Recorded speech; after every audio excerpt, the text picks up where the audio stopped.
इतने बड़े 135 करोड़ के देश के लिए एक साथ तो सारी डोजेज नहीं उपलब्ध हो सकती।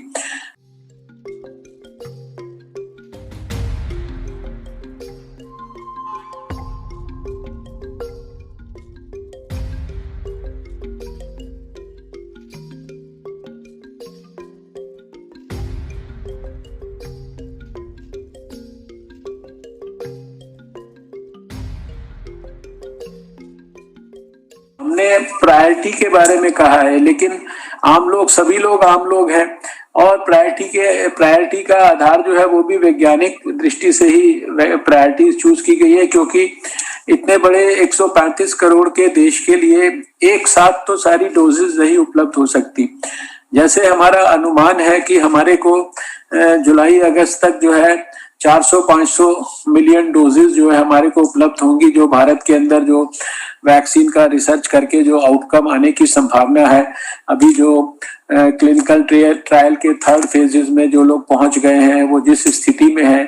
कब से वो वैक्सीन डिलीवर कर सकते हैं, उसके आधार पर जो एक हमने टेंटेटिव गाइडलाइन बनाई है, उसमें करीब ये जो डोजेज है 400-500 मिलियन, ये 25-30 करोड़ लोगों को मैक्सिमम जो है शुरुआती, क्योंकि ये एक वैक्सीन को 2 हफ्ते 3 हफ्ते के गैप पे 2-2 बार लगाना होगा एक एक व्यक्ति को, तो स्वाभाविक है कि सोसाइटी में प्रायोरिटाइज करना पड़ेगा। तो आप जानते हैं कि जो हेल्थ केयर वर्कर है,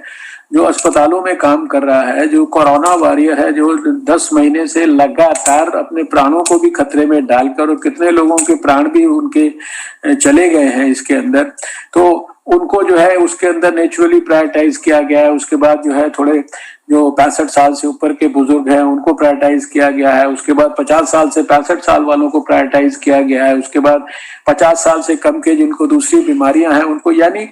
ये हमारा कोई डिस्कशन है कि हमने किसी चीज के ऊपर टिक मार दिया,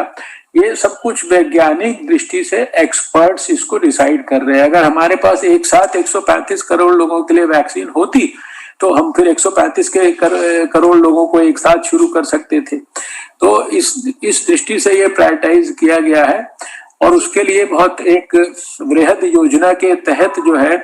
इसकी बहुत डिटेल्ड प्लानिंग, जो काम हमको अभी अगले साल मार्च अप्रैल में करना है मान लीजिए,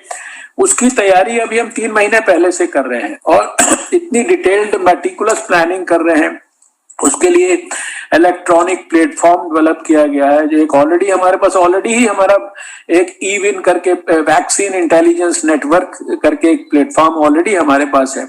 सारे देश में हम जो है, आप जानते हैं, करोड़ों बच्चों को यूनिवर्सल इम्यूनाइजेशन प्रोग्राम में 12 टीके देते हैं। आपने देखा कि भारत ने जहां 60% पोलियोग्रस्त बच्चे दुनिया के थे,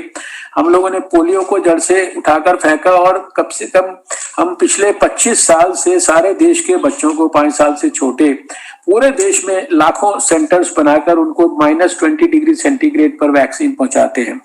और अभी तो हमने इस अपने इलेक्ट्रॉनिक प्लेटफॉर्म को और मॉडिफाई कर दिया है, इसको ई-विन से कोविन प्लेटफॉर्म कर दिया है। इस कोविन प्लेटफॉर्म पे, यानी पहले प्लेटफॉर्म हमारा वैक्सीन को, यानी कहाँ मैन्युफैक्चरिंग से लेकर और लास्ट पॉइंट तक जाने तक, उसको उसके टेम्परेचर तक को भी वो ट्रैक करके हमें बताता था कहाँ पर वैक्सीन है। अब वो हमें वैक्सीन किस समय किसको लगेगी, किसने लगाई, कहाँ पर लगाई, किस समय लगाई, और उसका साथ में सर्टिफिकेट भी उसको, यानी इतने लेवल की उसके अंदर सारी ट्रैकिंग और ट्रेसिंग है। तो उसके लिए मैं आपको सिर्फ इतना विश्वास दिलाता हूँ कि बहुत गहराई, गंभीरता, प्रामाणिकता और पूरी ऑब्जेक्टिविटी के साथ उसको प्लान किया जा रहा है। इसीलिए मैंने कहा कि hopefully 2021 should be a better year for all of us as compare to 2020।